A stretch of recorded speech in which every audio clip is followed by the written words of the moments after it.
Naniniwala ba kayo sa saying na actions speak louder than words? Well, as an investor, naniniwala akong volume speaks louder than words. Hindi lang basta ang presyo ng stock ang importante, kundi kung gaano karaming tao ang kasali sa galaw nito. Pag-usapan natin yan one by one.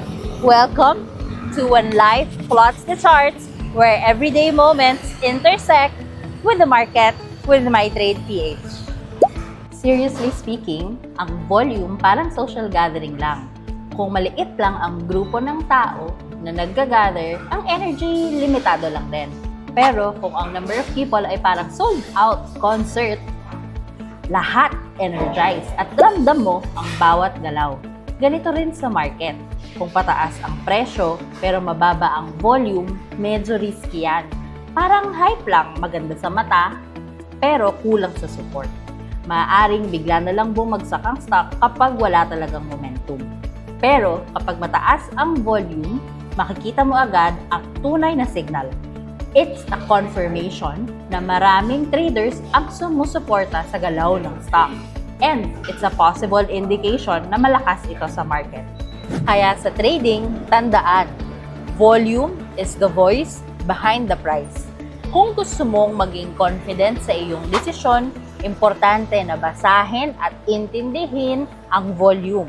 Hindi lang basta presyo, kundi kung gaano karaming tao ang nang-aambag ng totoo sa galaw ng presyo ng stock na yan sa merkado.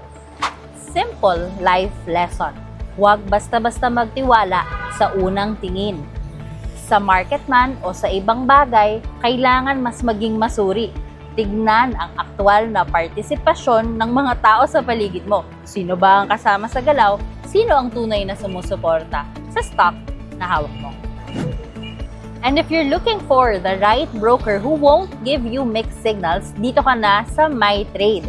Just register at start.mytrade.com.ph and we will be the trading partner that you deserve. Again, this is When Life Plots the Charts, where everyday moments intersect with the market with MyTrade PH.